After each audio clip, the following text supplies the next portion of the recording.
राम राम। साप्ताहिक सत्संग के लिए हमारे चैनल को जरूर सब्सक्राइब करें।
श्री रामचरितमानस की श्रृंखलाबद्ध कथा में उत्तरकांड के दोहे 119 तक हमने पिछले सप्ताह श्रवण किया।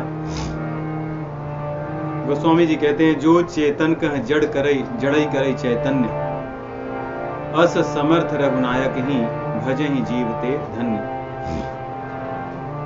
ये तब कह रहे हैं जब ज्ञान और भक्ति इन दोनों के भेद का वर्णन कर रहे हैं। ज्ञान मार्ग का वर्णन बहुत ही विस्तार से उन्होंने बताया और कहते हैं कि कहत कठिन समुझत कठिन साधत कठिन विवेक, होय गुणाक्षर न्याय जौ यह प्रत्युह पुण्य प्रत्युह अनेक। कि ज्ञान मार्ग कहना समझना और साधन में ले आना, प्रयोग में ले आना कठिन है। यदि हो भी जाए तो उसमें से पतन होने की संभावना बनी रहती है। आगे भक्ति मार्ग को कहते हैं इसको करना सरल है, इसको करने पर ज्ञान मार्ग की जितनी भी उपलब्धियां हैं, फल हैं, वे सब स्वतः प्राप्त हो जाते हैं। ठीक उदाहरण वैसे ही देते हैं जैसे भोजन करिए त्रिपित हित लागी, जिम सो असन पचवई जठरागी। कि जैसे हम भोजन तो कर लेते हैं, आनंद लेते हैं, लेकिन उसको पचाने के लिए हम कुछ अलग से नहीं करते, वो अपने आप पचता है। ठीक वैसे ही भक्ति को करने से ज्ञान वैराग्य ये सब चीजें स्वतः अपने आप आ जाती हैं, उनके लिए कुछ अलग से करना नहीं होता। इसी प्रसंग में कह रहे हैं कि ऐसे समर्थ हमारे रघुनायक हैं जो जड़ को चेतन और चेतन को जड़ कर देते हैं। जो लोग उनकी भक्ति मार्ग में लगते हैं, उनकी भक्ति को साधते हैं, वे लोग धन्य हैं। अब ज्ञान का विस्तार से वर्णन कर रहे हैं, जैसे भक्ति का, जैसे उन्होंने ज्ञान का विस्तार किया था वैसे यहाँ पर भक्ति का विस्तार करेंगे। कहेऊ ज्ञान सिद्धांत बुझाई, सुनहु भगति मणि कई प्रभुताई।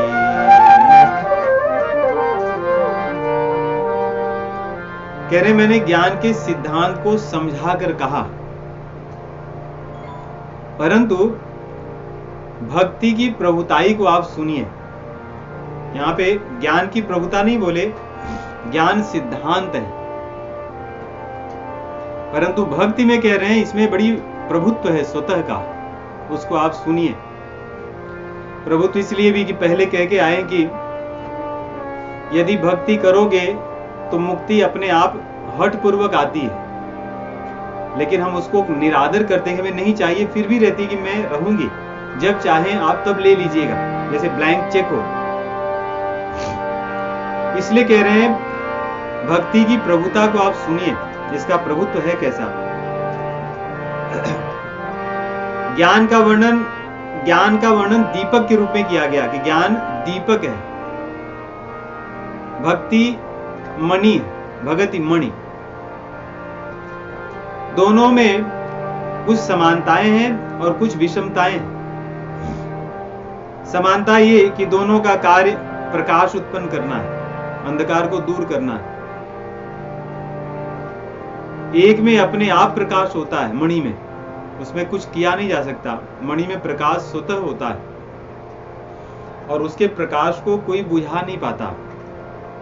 दीपक जलाया गया हो, यदि हवा आए, कुछ ऐसी चीजें हो तो बुझ जाता है। उसमें देखना पड़ता है कि उसका घी पर्याप्त है या नहीं, बाती पर्याप्त है कि नहीं, अन्यथा बुझ जाएगा। परंतु मणि, इसमें कोई ऐसा प्रयत्न नहीं करना होता। यदि प्रकट हो गई हमारे पास है सो है, ये एक बार मिल जाने पर बनी रहती है। ज्ञान मिल जाने पर बुझने का भय है, इसीलिए कहते हैं ज्ञान पंथ कृपाण कई धारा। ये कृपाण की धार है, परत खगेश हो ही नहीं बारा, वहां से गिरने में समय नहीं लगता। अर्थात दीपक जल जाए तो बुझने में भी समय नहीं लगता, बुझ सकता है, परंतु मणि है इसलिए इसमें बुझने की संभावना नहीं है। बस एक बार हमें प्राप्त हो तो हमारा काम हो जाए। राम भगति चिंतामणि चा सुंदर, बसई गरुड़ जाके उर अंतर। ये चिंतामणि है। वैसे तो दो तरह की चिंतामणि होती है, परंतु ये दिव्य चिंतामणि का वर्णन कर रहे हैं। भागवत पुराण में कहते हैं कि चिंतामणिर लोक सुखम, सुरद्रु स्वर्ग संपदम, प्रयच्छति गुरु प्रीतो वैकुंठम योगी दुर्लभम। वहां पे चिंतामणि जो कहे हैं वो संसार की वस्तुओं के लिए कहे, परंतु भगवान के नाम को भी चिंतामणि कहा जाता है। गोस्वामी तुलसीदास जी उस चिंतामणि की बात कर रहे हैं जो भगवान को देने वाला है, संसार वाला नहीं। इसलिए कह रहे हैं राम भगति चिंतामणि सुंदर। सुंदर विशेषण इसीलिए लगाया कि चिंतामणि तो है परंतु ये वो वाला नहीं, ये सुंदर वाला चिंतामणि है जो भगवान को देता है। राम भगति चिंतामणि सुंदर, बसई गरुण जाके उर अंतर। वैसे चिंता और मणि और सुंदर ये तीन शब्द हैं, तीनों को यदि आप अलग अलग कर दें तो तीनों बड़े घातक हैं। यदि चिंता हमारे उर अंतर में बसे तो भी हमारा विनाश करेगी, मणि बसे वो भी विनाश करेगी, और सुंदर या सौंदर्य बसे वो भी विनाश करेगी। परंतु ये जब तीनों देखिए मिल गए, और तीनों मिले हैं किस लिए? भगवान के लिए, भक्ति के लिए। भक्ति में जो भी मिल जाए वो सदैव मांगलिक हो जाता है। मंगलदायक हो जाता है। इसलिए चिंतामणि सुंदर, ये जिसके हृदय में बसे ये तीनों एक शब्द जब बन जाते हैं तो उसका सौभाग्य है, और ये अलग अलग बसे तो व्यक्ति का दुर्भाग्य है। तो राम भगति चिंतामणि सुंदर, बसई गरुण जाके अंतर। तो भक्ति रूपी चिंतामणि यदि किसी के हृदय में बसे तो उसका परिणाम क्या है? परम प्रकाश रूप दिन राती,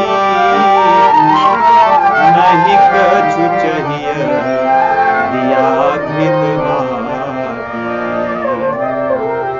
मोह दरिद्र निकट नहीं आवा, लोभ बात नहीं ताही बुझावा। प्रबल विद्या तम मिट जाई, हारहि सकल सलभ समाई। खल कामादि निकट नहीं जाही, बसई भगति जाके माही। देखिए दीपक जलता है तो शलभ आकर के उस पर बैठते हैं, पतंगे स्वयं भी जल जाते हैं और दीपक को भी बुझा देते हैं, उसके प्रकाश को भी ढक लेते हैं। परंतु यहाँ पे अविद्या रूपी जितने भी शलभ हैं, मोह के जितने भी शलभ हैं, उसके परिवार के जितने भी लोग हैं, कामनाएं, वासनाएं, लोभ, तामसिकता, क्रोध, ये सब वहां पर नहीं आते।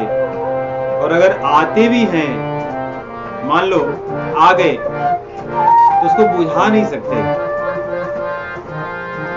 कहने का अर्थ यह है कि भक्ति में कामनाएं भी रहती हैं, क्रोध भी रहता है, लोभ भी होता है, मोह भी होता है,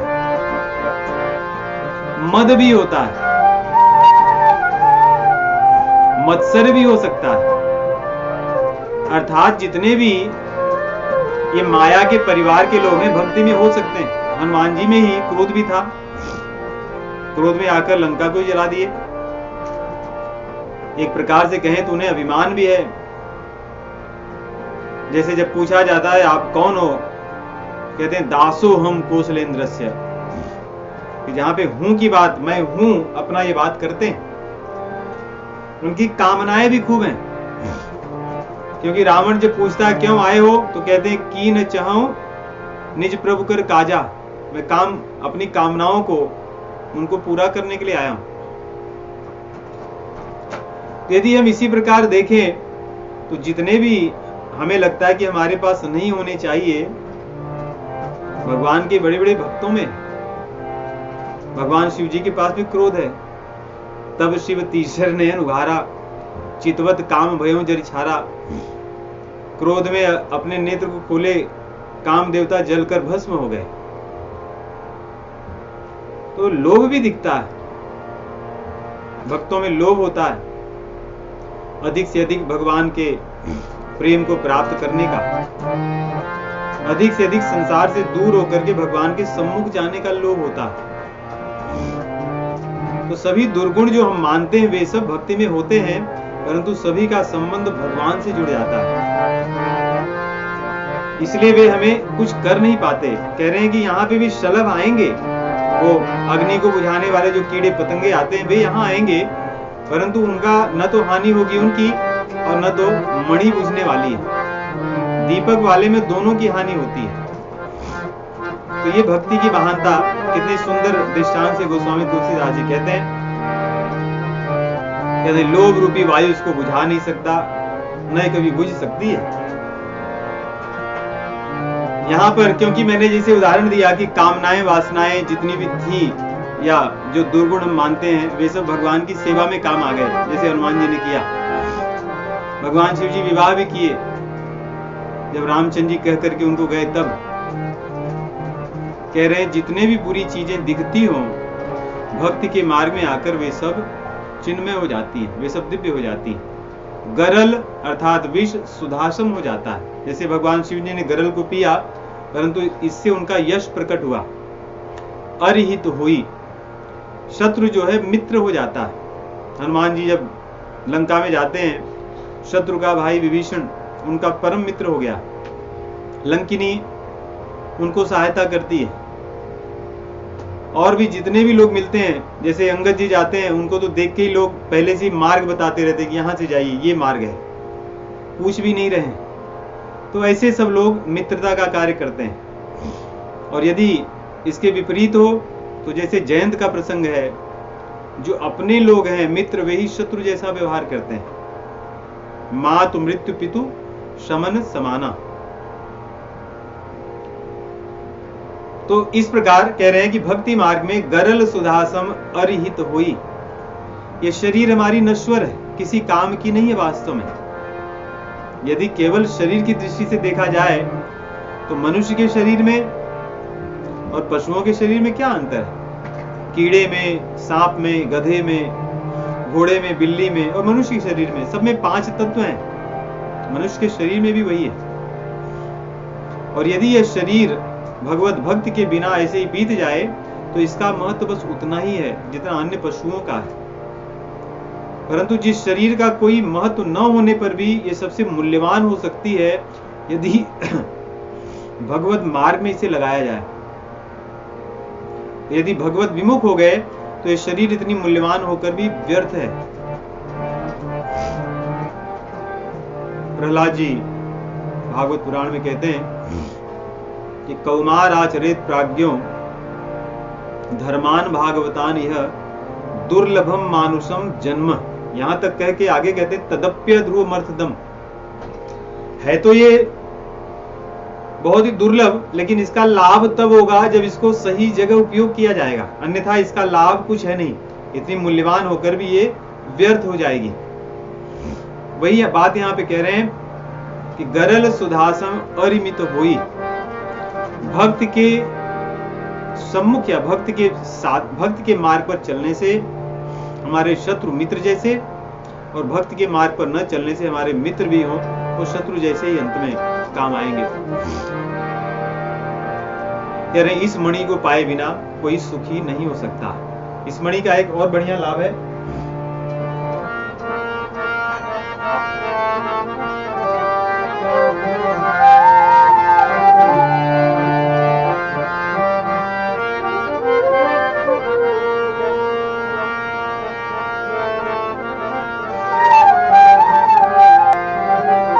जो सभी लोग चाहते हैं।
यहाँ पे दोनों तरह के दुख की बात कर रहे हैं। एक तो जो हमारे शरीर से संबंधित दुख है, और दूसरा मन से संबंधित दुख है।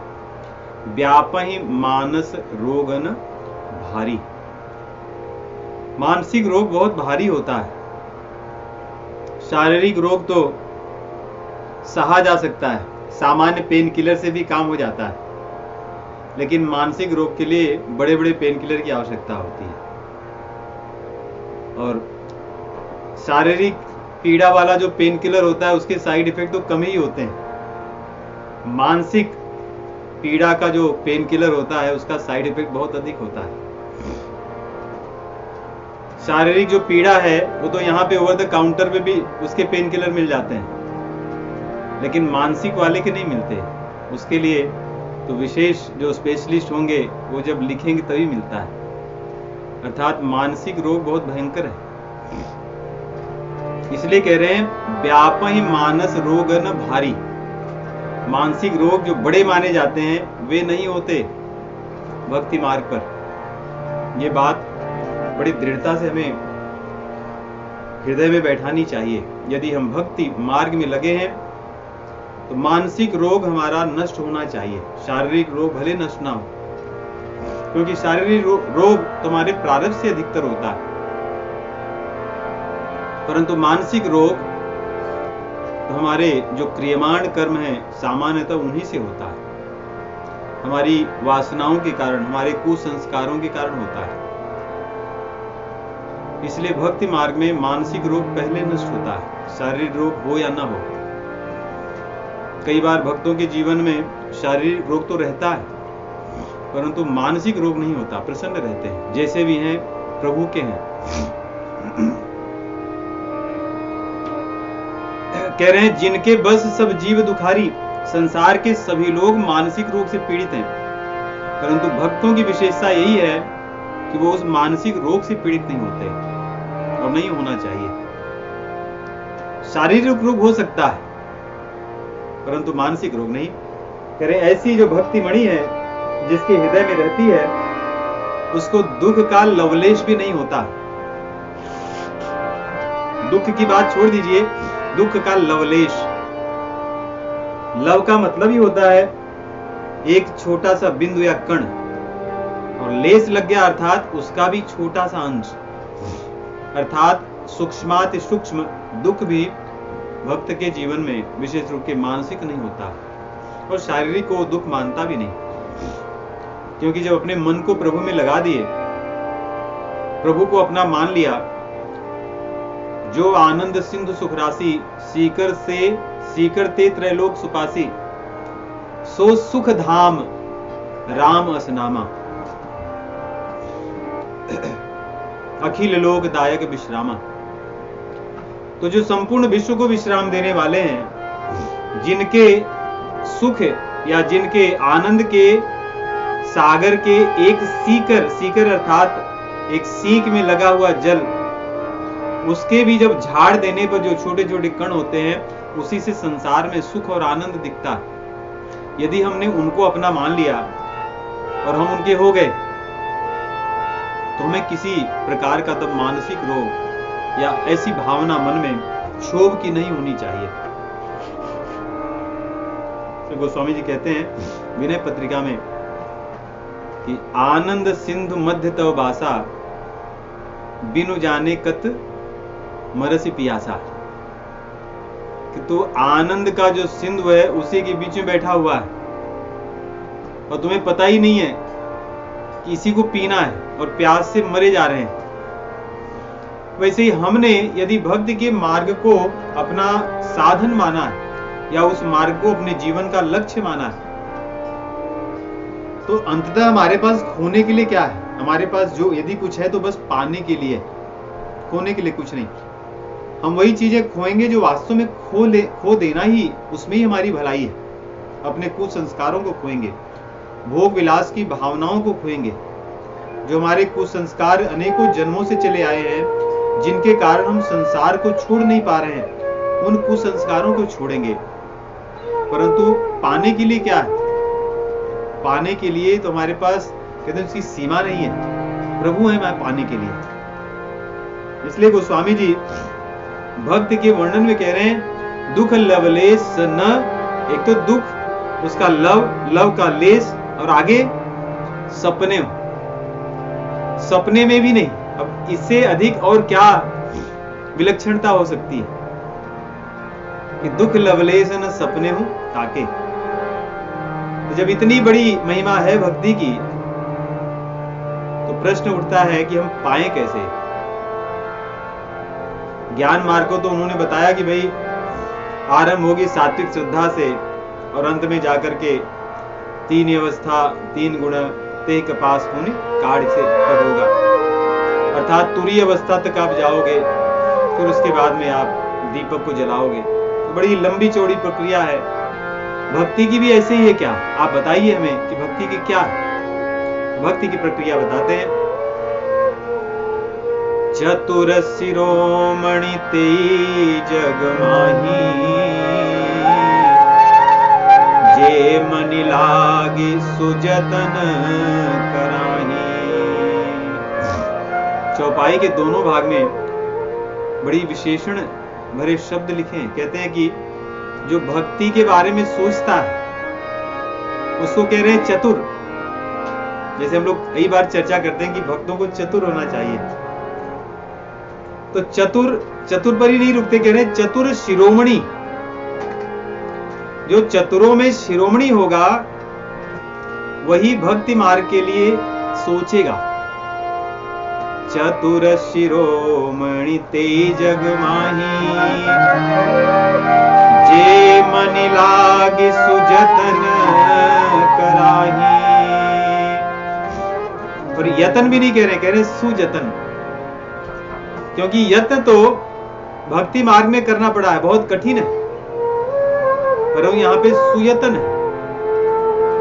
और यत्न में सु न लगने पर, अर्थात ज्ञान मार्ग में हमने देखा कि ज्ञान मिल जाने पर भी उससे पतित होने की संभावना बहुत अधिक है, अर्थात हमारा संपूर्ण प्रयास निष्फल हो सकता है।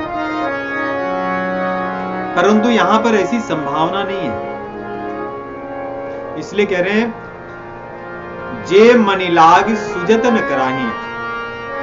भक्ति मार्ग में यत्न नहीं सुयत्न होगा, सुंदर यत्न होगा, जिसमें आनंद भी होगा, कष्ट नहीं होगा, गिरने की संभावना नहीं होगी, केवल ऊपर ही ऊपर जाने की संभावना होगी।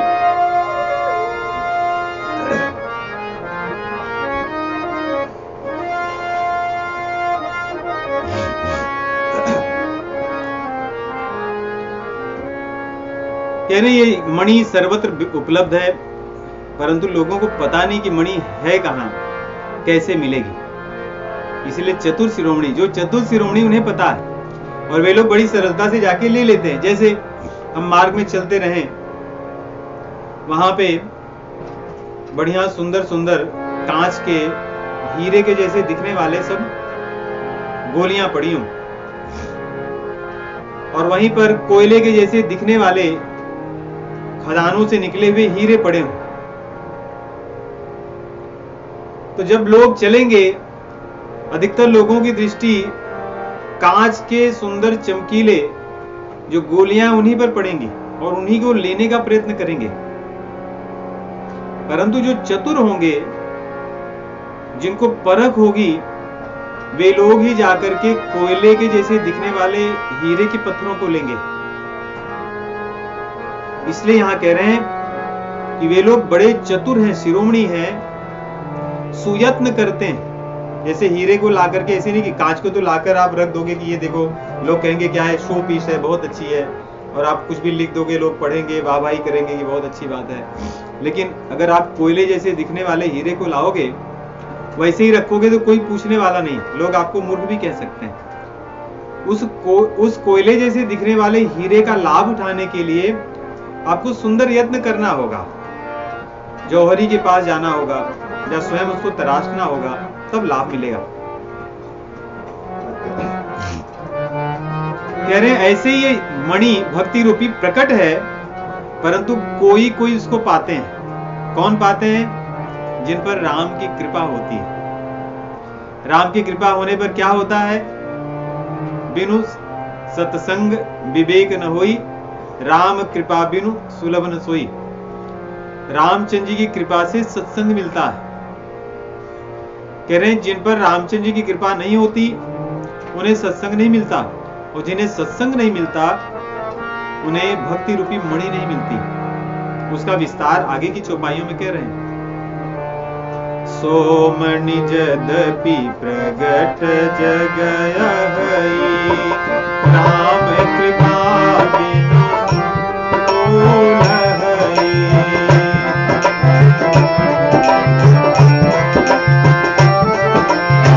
राम कृपा बिनु नहीं कोल हई।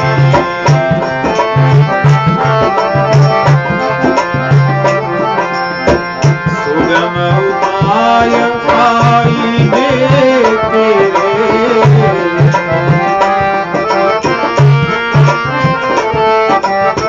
नरहत भाग्य दीन भट तेरे।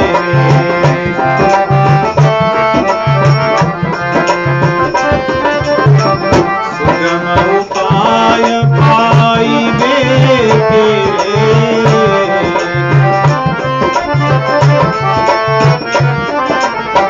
नरहत भाग्य नहीं भट तेरे।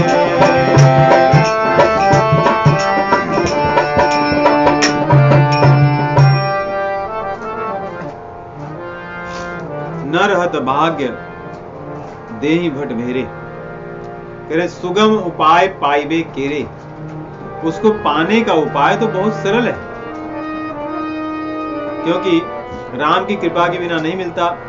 अर्थात सत्संग करना बहुत सरल है, परंतु नरहत भाग्य देहि भट भेरे, जिनका भाग्य हत हो जाता है, अर्थात जिनका भाग्य ही दुर्भाग्य में परिवर्तित हो जाए या जिनका भाग्य नष्ट हो जाए।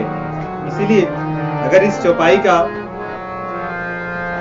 सामंजस्य श्रीमद् भागवत महापुराण के एक श्लोक से करें, बहुत सुंदर बैठता है। कहते हैं भाग्योदयेन बहुजन्म समर्जितेन, भाग्य का जब उदय होता है तो सत्संग मिलता है, वो भी एक दो नहीं, बहुत से जन्मों का। और सत्संग ये रामचंद्र जी की कृपा है और इससे भक्ति मिलती है। वही यहां पे कह रहे हैं, अगर किसी का भाग्य हद हो जाए, अर्थात उदय होने के बदले अस्त हो जाए, तब वो नहीं पाते इस मणि को। तो भाग्य जब उदित हो तो चिंतामणि रूप भक्ति मणि मिलती है, और भाग्य जब अस्त हो जाए, हत भाग्य हो जाए, तो चिंतामणि हमसे दूर हो जाती है।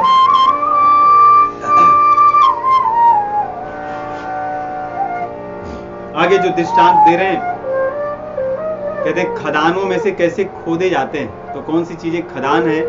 खदान को खोदने के लिए कुदाल चाहिए, कुदाली, और दृष्टि चाहिए, देखने की क्षमता चाहिए, क्योंकि खोदते जाएं और कोई चीज मिले, हम उसको लेना तो भी मुड़ता है, और खोदते रहें कोई अच्छी चीज मिले और हमारे खोदने में वो भी नष्ट हो जाए, फिर खोदने का लाभ क्या है?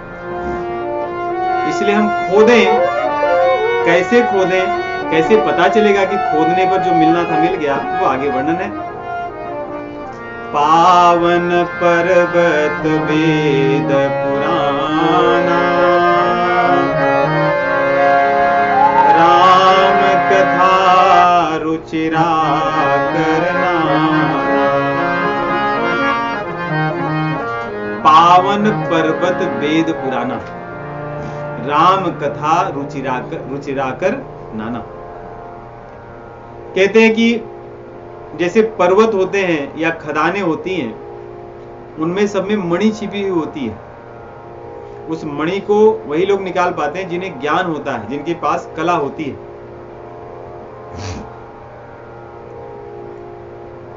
वेद और पुराण ये हमारे खदान है, यहां पे ही मणि छिपी हुई है, और मणि का नाम क्या है? राम कथा। राम कथा इन वेद पुराणों में छुपी हुई है, उन्हीं को खोद के निकालना है, यही मणि देगी हमें, या इसी में मणि है। मरमी सज्जन सुमति कुदारी, ज्ञान विराग नयन उर्गारी। तो हमारे पास पर्वत हैं, खदानें हैं, उनके भीतर मणियां छिपी हुई हैं, परंतु कोई व्यक्ति खोदने वाला चाहिए। वो कौन है? कहते हैं संत है। संत जन ही इसको खोदते हैं। खोदने के लिए कौन सा शस्त्र उपयोग करते हैं, अस्त्र उपयोग करते हैं? कह रहे हो कुदार चाहिए, या जो भूमि को धंसने वाली है।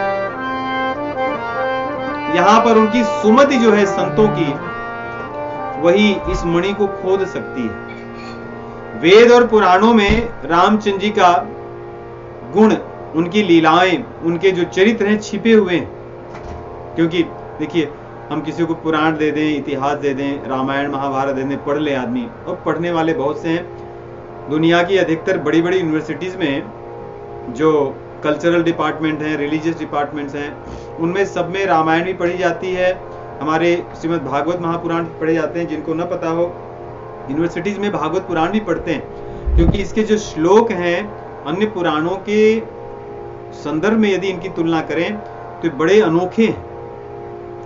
इसलिए यूनिवर्सिटियों में अन्य पुराण भले न पढ़ते हो, श्रीमद् भागवत महापुराण को उसकी वैशिष्टता इसलिए कि इसके जो श्लोकों की महिमा है, इसमें जो रस है वो अलग है अन्य पुराणों से, इसलिए भी इसको पढ़ा जाता है।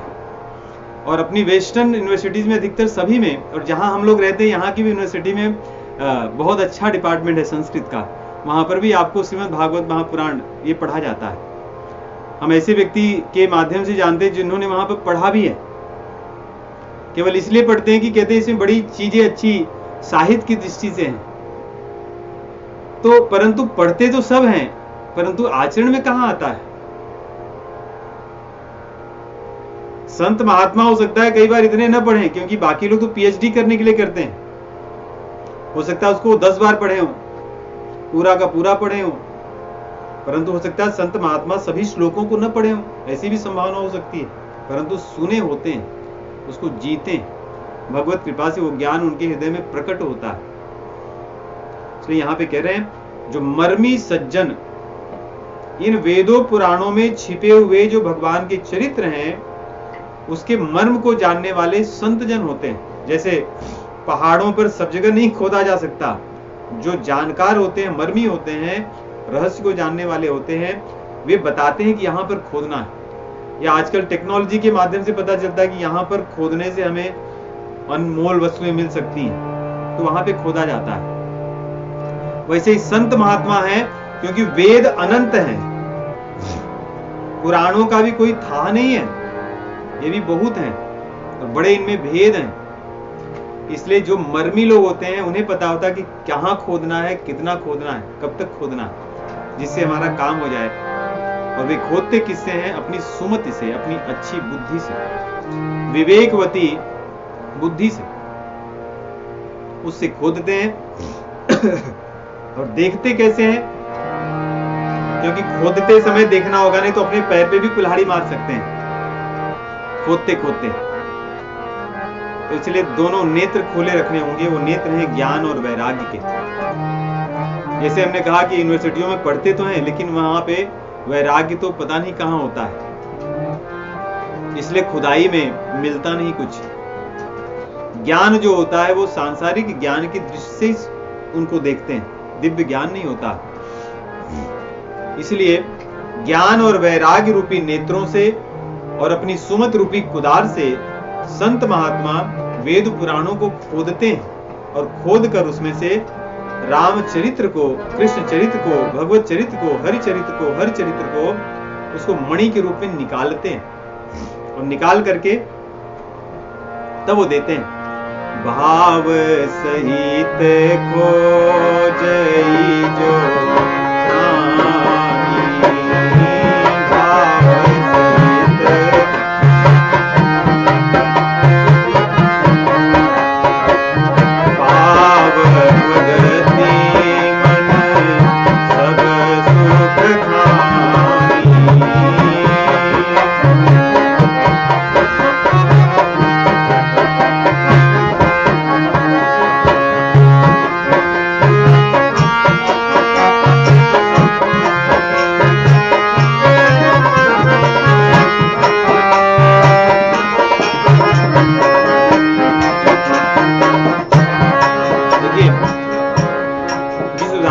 चर्चा कर रहे हैं कि जो व्यक्ति केवल पढ़ने के लिए पढ़ता है, अधिकतर उनका एक बेसलाइन होती है उनकी कि गॉड डज नॉट एग्जिस्ट, फिर भी वो पढ़ते हैं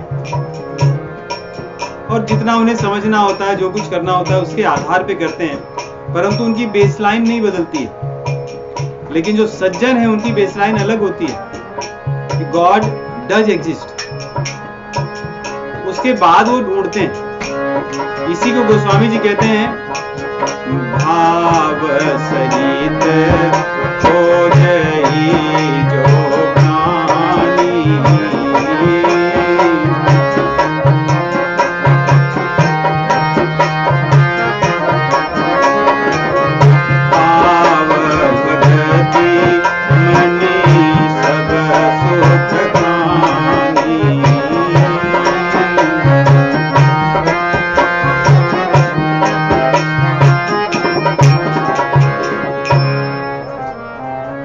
बता दिया कि कुछ लोग उसको ढूंढते हैं।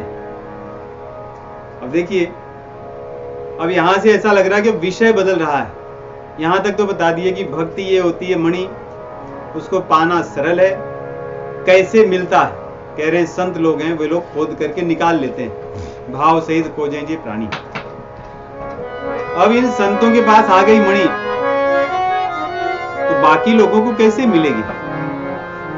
जैसे हर व्यक्ति तो खदान में जाके खोदता नहीं है। जैसे लोग स्वर्ण के आभूषण पहनते हैं, ऐसा नहीं कि वे जाते हैं खदानों में खोदते हैं, फिर लाएंगे, फिर उसको तराशते हैं, फिर गहने बनाते हैं, फिर पहनते हैं। वे तो जाकर कहीं से ले आते हैं, जाकर पैसे देंगे और लेकर आते हैं अपने रुचि अनुसार। भाव सहित खोजे जी प्राणी, जिनकी जैसी भावना होगी वैसे वैसे आभूषण चुनते हैं और पैसे देकर ले आते हैं।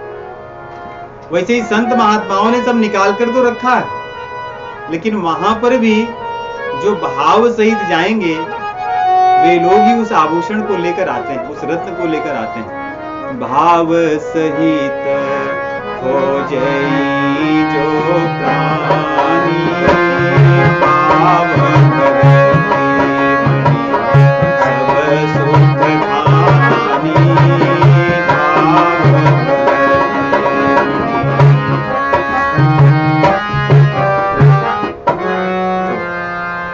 तक एक बात हो गई कि हमें उनके पास जाकर ले आना है। इसलिए अब संतों की महिमा का वर्णन करते हैं, क्योंकि जब तक हम यदि उनकी महिमा को नहीं जानेंगे, जैसे कोई व्यक्ति जौहरी को न जाने तो कहीं पे नकली बेचने वाले होंगे, उनके पास जाकर ही उन्हें लेकर आएगा सामान को, और पैसे उतने ही देगा, पैसे में कमी नहीं होगी, परंतु वो लूटा जाएगा, वो छला जाएगा। वैसे हमारे पास श्रद्धा तो वही है, भावना तो वही है जिसको लेकर हम जन्मे, जो हम अधिक से अधिक दे सकते हैं। लेकिन यदि इस श्रद्धा को हम कहीं ऐसी जगह दे दिए जहां पर वस्तु वो न हो जो हम चाहते हैं, तो हमारी श्रद्धा तो व्यर्थ हो गई। इसलिए संतों के महात्म को हम समझें, उनके लक्षण को समझें, उनके बारे में जाने।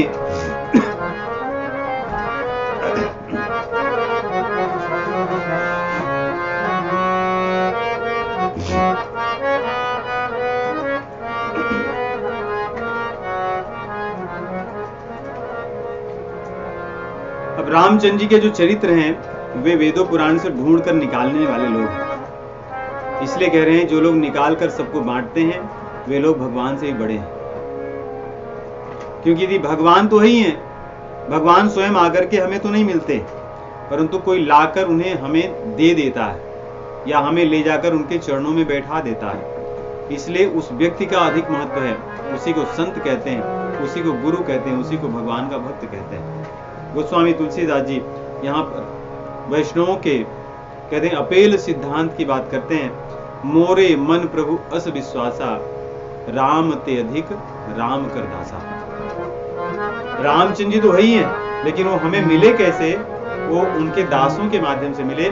इसलिए रामचंद्र जी रहते हैं और थे भी होंगे, परंतु हमारे काम तो तब आएंगे जब हमें कोई लाकर उन्हें देगा। इसलिए जो लाकर देने वाला है, जैसे हीरा है वो खदान में है, खदान में उसका हमारे लिए क्या महत्व है जब तक कि वो हमारे हाथ में ना आए। इसलिए जो व्यक्ति उस हीरे को लाकर हमें दिया है उस व्यक्ति का महत्व है, वे हैं संत। इसलिए कह रहे हैं मोरे मन प्रभु अस विश्वासा। यहां श्रद्धा और विश्वास की बात कर रहे हैं। कह रहे मेरे मन में ऐसा विश्वास है कि राम ते अधिक राम कर दासा। कारण क्या है? राम सिंधुघन सज्जन धीरा चंदन तरु हरि संत समीरा। समुद्र का जल तो है ही, वो हमारे किस काम का? उसको तो लाकर हमें देने वाले बादल हैं। यदि बादल ना हो तो समुद्र का जल हम थोड़ी कभी ले सकते हैं। जो आसपास के लोग भले उसके जल का थोड़ा बहुत सेवन कर सके, वो भी सेवन करने योग्य नहीं होगा, खारा होगा, पी नहीं सकते। इसलिए बादल जब तक उस जल को लाकर नहीं बरसाते तब तक वो जल हमारे हाथ में रहकर भी हमारे काम का नहीं होता। वैसे ही वेद पुराण हम सब जान ले, हाथ में ले लें, परंतु जब तक सत्संग ना हो उन वेदों पुराणों से, शास्त्रों से हमारे काम की क्या चीज है वो हमें नहीं मिल सकती। इसलिए पढ़ने का नहीं, ये सुनने का विषय है। हमारे शास्त्र स्तुति कहे जाते हैं। राम सिंधुघन सज्जन धीरा। धीर पुरुष वही बादल के समान है जो राम रस को लाकर हमारे ऊपर बरसाते हैं। ठीक उसी प्रकार दूसरा उदाहरण, चंदन तरु हरि संत समीरा। भगवान चंदन के वृक्ष हैं, परंतु चंदन की सुगंध हमको कब मिलती है? जब वायु हमें लाकर के देती है। यदि वायु न बहे तो चंदन की सुगंध रह के भी किसी काम की नहीं। ठीक वैसे ही जैसे हीरा खदान में रहे हमारे किसी काम का नहीं जब तक वो बाहर निकल करके हमारे पास ना आए। इसलिए सज्जनों का, संतों की महिमा बड़ी अपरंपार है। राम ते अधिक राम कर दासा, क्योंकि इन्हीं के कारण तो भगवान हमें मिलते हैं। जो कुछ चीजें हम करें जीवन में, सबका फल अंततः भगवान की भक्ति को प्राप्त करना, परंतु हमें मिलती है संतों की कृपा से। इसलिए गोस्वामी जी कहते हैं कि अस विचारी जोई कर सतसंगा, अस विचारी जोई कर सतसंगा।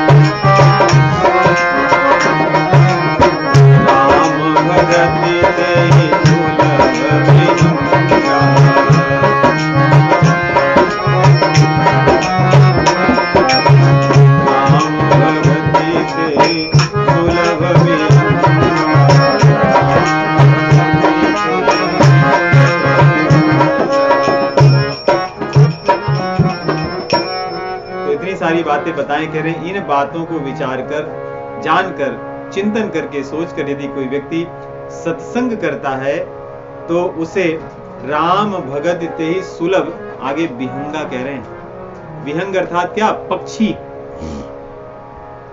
पक्षी को भी भगवान की भक्ति मिल जाए, क्योंकि गरुण जी पक्षी हैं और स्वयं कागभूषुंड जी कौवा।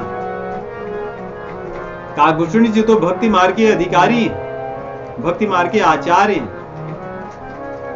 और गरुण जी पर कृपा करके उन्होंने भगवत भक्ति का रंग चढ़ाया है, जो कि मोहित हो गए थे। इसलिए कह रहे हैं विहंगा अर्थात अपनी दशा देखिए और मेरी देखिए, हम दोनों जन विहंग हैं, परंतु हम दोनों को भगवत भक्ति प्राप्त है।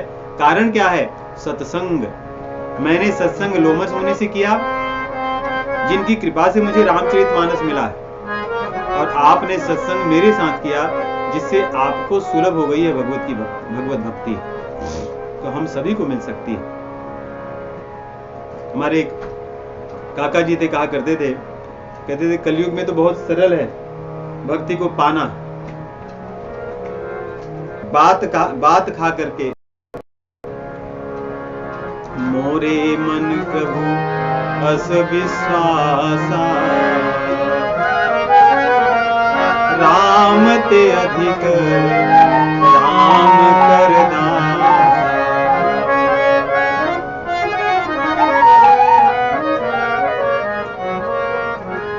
अब इसमें ये कहने की आवश्यकता क्या थी कि राम ते अधिक राम कर दासा, क्योंकि एक जगह उन्होंने कहा है कि हे तू रहित जग जुग उपकारी, तुम तुम्हार सेवक असुरारी। तो उपकारियों का जहां वर्णन किए वहां भी कहते हैं कि दोनों उपकारी हैं, भगवान भी उपकारी, उनके भक्त भी उपकारी है। यहां पे भी चौपाई को बनाई जा सकती है कि मोरे मन प्रभु अस विश्वासा, और राम ते अधिक राम कर दासा न कर करके राम और रामई कर दासा, इस तरह भी कह सकते थे कि दोनों ही बहुत श्रेष्ठ हैं, दोनों पर मुझे बहुत विश्वास है। परंतु कह क्या रहे हैं कि राम ते अधिक राम कर दासा, इसलिए कि सत्संग हमारा यदि नहीं होगा तो जो भी चीजें हम सोच रहे हैं भक्ति मिलेगी नहीं। यदि राम ते अधिक राम कर दासा इस बात को नहीं मानेंगे तो हम सत्संग में जाकर भी सत्संग की किसी बात को नहीं मानेंगे, हमारी यात्रा आरंभ होगी ही नहीं। इसीलिए कई बार दिखता है कि भक्ति में या साधना में सत्संग में कोई व्यक्ति कुछ समय के लिए आए, उसमें बड़ी तीव्रता से परिवर्तन दिखते हैं। उसके पीछे कारण ये नहीं कि वो बहुत अधिक साधना कर रहा है, उसके पीछे कारण और कुछ नहीं होता, एक ही कारण होता है कि राम ते अधिक राम कर दासा, मोरे मन प्रभु अस विश्वासा। कई बार कोई व्यक्ति आए सत्संग में आरंभ में और पीछे वो बहुत कुछ न जानता हो, बहुत सरल व्यक्ति हो, उसको अधिक कुछ न पता हो, पूजा पाठ कुछ न करता हो, उसको रामायण भी पढ़नी न आती हो, वो व्यक्ति कई बार बड़ी सरलता से, सुगमता से और शीघ्रता से सभी सिद्धांतों को अपनाकर साधना मार्ग में चल पड़ता है और उसमें परिवर्तन दिखने लगते हैं भगवत कृपा से, क्योंकि उसके पास तर्क वितर्क कुतर्क बहुत कुछ सोचने के लिए, तुलना करने के लिए कुछ नहीं होता, वो बस उसको मान लेता, स्वीकार कर लेता है और उसी को पालन करता है। कई बार यदि हमारे पास बहुत कुछ पहले का पढ़ा हो, अच्छा या कम अच्छा या सामान्य ज्ञान, हम बहुत अच्छा पढ़ने जानते हो, हमें कुछ श्लोक इत्यादि आते हो, शास्त्रों का कुछ हमने पठन पाठन या श्रवण कर रखा हो, हम ज्यों के त्यों रह जाते हैं। वर्ष बीतते जाते हैं परंतु हमारे आचरण वैसे के वैसे बने रहते हैं, क्योंकि हम सुनते तो हैं परंतु इस तथ्य को, सिद्धांत को नहीं मानते कि मोरे मन प्रभु अस विश्वासा, राम ते अधिक राम कर दासा। तो राम ते अधिक राम कर दासा, ये मानेंगे तो सत्संग की बातों को हम अपने जीवन में उतार सकते हैं, और यही ये बात मानेंगे और ये बात अगर सत्य होगी तभी वो जो संत होंगे वो खदान में से हीरे को निकाल कर लाएंगे, क्योंकि हीरे का अपने आप में कोई महत्व नहीं है जब तक वो खदान में है। उसका महत्व तब आरंभ होता है जब वो खदान से बाहर निकलता है और लोगों के घरों तक जाता है। वैसे ही भगवान का चरित्र वेदों में, शास्त्रों में, पुराणों में, सर्वत्र इतिहासों में वर्णित है, परंतु जब सज्जन जो उसके रहस्य को जानते हैं, संत जन, जब उसको निकालते हैं, निकाल करके हमें पहुंचाते, हमें देते हैं। वैसे ही जैसे पुष्प है, पुष्पों की सुगंध, उनके रस, परागकण, परागरस, इन्हें देने वाला भ्रमर है। जब भ्रमर उनको ले आता है, ले जाकर के उन रसों को मधु के रूप में परिवर्तित करता है, तब वो अमृतमय जो रस था, जिसका सेवन हम अन्यथा नहीं कर सकते थे, उसे हम पाते हैं और हमें अच्छा लगता है। मधु, उसका हम सेवन करना चाहते हैं, हमारे लिए वो औषधि स्वरूप होती है।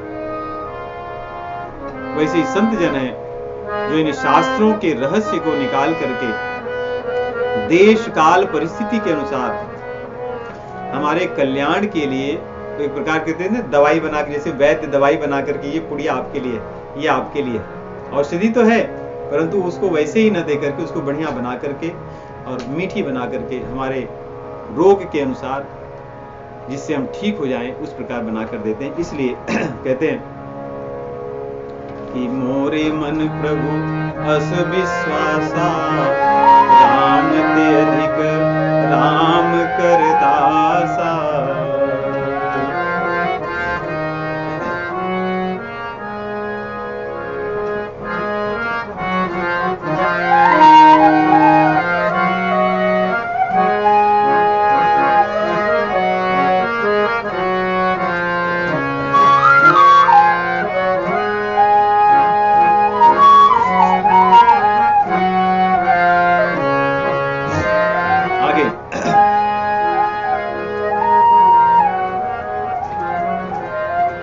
रामचरितमानस में जहां तक हमें स्मरण है, 2 स्थानों पर समुद्र मंथन की बात करते हैं।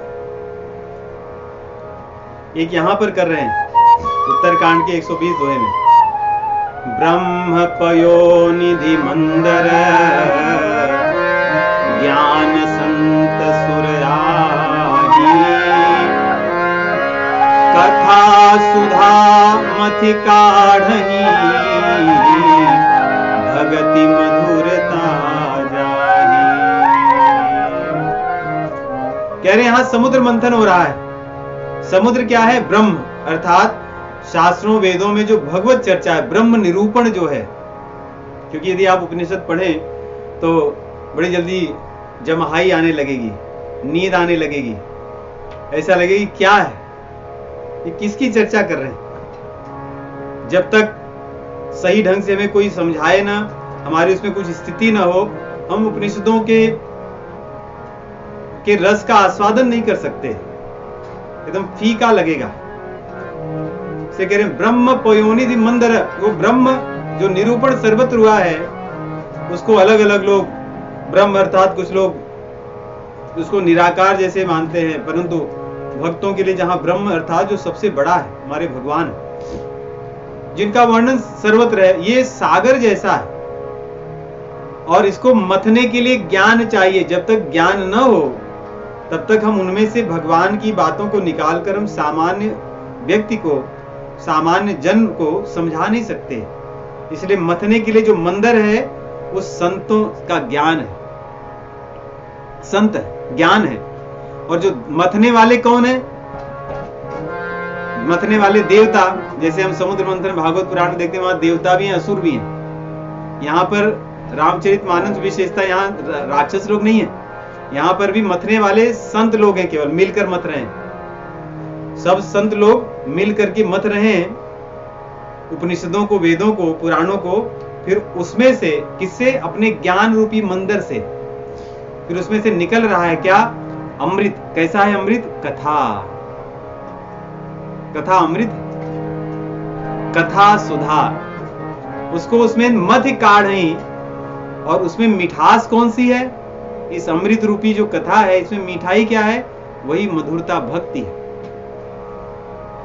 यदि हम कहें कि हम तो कथा श्रवण कर रहे हैं और हमारे हृदय में भक्ति प्रकट ना हो, अर्थात हम कहानियां ही सुन रहे हैं और उसको फेरी टेल्स ही मान रहे हैं। नहीं, बच्चों को सब पता रहता है। Yes, I know fairy tales, I know, my mom told me. क्या है भैया? I know Ramayana. ये बच्चों को पता ही नहीं, वो उन्हें कहते हैं कि फिक्शन स्टोरी मानते हैं, तो वो स्टोरी फिर वो कहानी ही रह जाती है। परंतु कथा सुधा मत काढ़ी, भगति मधुरता जाहि। भगवत कथा श्रवण करने से, सत्संग करने से हमारे हृदय में भक्ति प्रकट होनी चाहिए, भगवान के प्रति प्रेम उमड़ना चाहिए, उनके प्रति मन आकर्षित होना चाहिए। वे कैसे हैं, कौन है प्रभु हमारे, मैं उनसे दूर क्यों हूं यदि ऐसे हैं। मान लो कोई व्यक्ति अगर ये आजकल ऐसे कोई सीरीज चलाए, रामचंद्र जी का एक कहानी, जैसे आजकल लोग बहुत सारे चलाए हैं सब, तो अधिकतर बच्चे सब, और कोई ऐसा वर्ल्ड बना दे कि स्पेस क्राफ्ट में बैठकर जाओगे तो आप वहां पहुंच जाओगे, तो लोग बिलियंस ट्रिलियन डॉलर इन्वेस्ट करेंगे, लोग अपने पैसे से वहां जाना चाहेंगे कि कैसे होंगे, I want to go and see him. क्योंकि उनको बस उन पे विश्वास होता है। वैसे यदि हमें यहाँ पर विश्वास होगा तो सत्संग करने पर हमारे मन में इच्छा उमड़ेगी, व्याकुलता होगी कि हमारे प्रभु ऐसे हैं, मैं उनसे कब मिल सकता हूँ, कैसे मिल सकता हूँ, मुझे अवश्य मिलना चाहिए। ये इस कथा सुधा की मधुरता है जो भक्ति हृदय में प्रकट होती है। और एक और समुद्र मंथन होता है अयोध्या कांड में, वहां पे मथने वाले हमारे प्रभु हैं। प्रेमयमीय मंदर बिरह भरत पयोधि गंभीर। प्रेम अमीय मंदर बिरह भरत पयोधि गंभीर।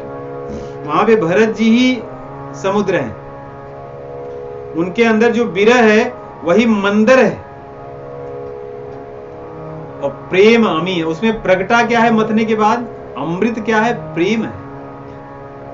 यहां पे भक्ति प्रगटी है, इसकी मधुरता, भक्ति भी प्रेम ही है। परंतु भरत रूपी समुद्र में बिरह रूपी मंदिर से जब मथा गया है तो उसमें प्रेम रूपी अमृत निकला है। और मथने वाले कौन है? मथि प्रगटेऊ सुर साधु हित कृपा सिंधु रघुवीर। कृपा सिंधु, मथने वाला भी समुद्र है। एक समुद्र को दूसरा समुद्र मथ रहा है, उसमें से तब प्रेम रूपी अमृत निकला है।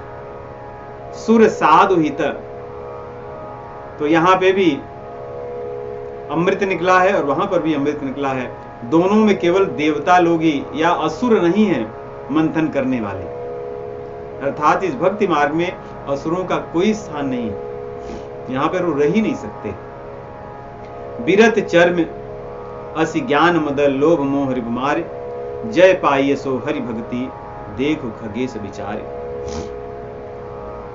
जब इस मार्ग पर हम सत्संग करते हुए चलेंगे, भगवत कथा को श्रवण करेंगे, भक्ति जब हमारे हृदय में प्रकट होगा तो हृदय में हमारे ज्ञान और वैराग्य दोनों प्रकट होंगे।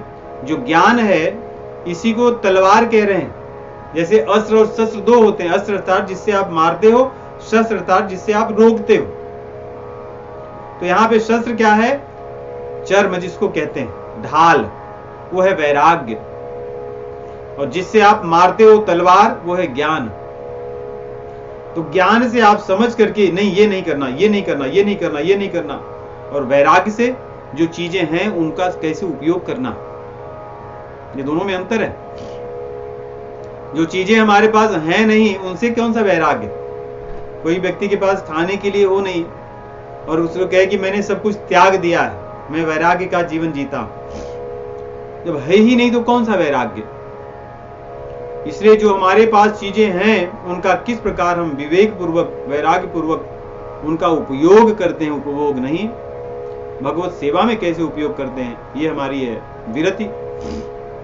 और जो चीजें हमें संसार में चाहिए या नहीं चाहिए, वो विवेक रूपी ज्ञान कहते हैं। इससे हम अपने सभी शत्रुओं को मार सकते हैं। यदि आप ध्यान से देखें, कामनाएं, वासनाएं, लोभ, मोह, मद, मत्सर, ये सब ज्ञान और वैराग्य इन दोनों से हटाया जा सकता है दूर। जो चीजें हमारे पास हैं वैराग्य के माध्यम से उनका सही उपयोग कर सकते हैं, और जो चीजें हमारे पास नहीं है उनके लिए हम अपना ज्ञान उपयोग कर सकते हैं कि हमें वो चाहिए या नहीं चाहिए, हमें उनके लिए कुछ करना चाहिए या नहीं करना चाहिए।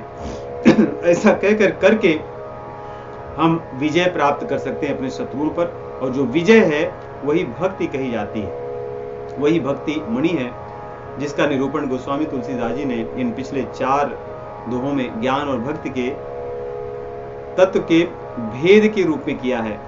तो आज की कथा को यहीं पर हम विराम देंगे। श्री राम जय राम, जय जय राम, श्री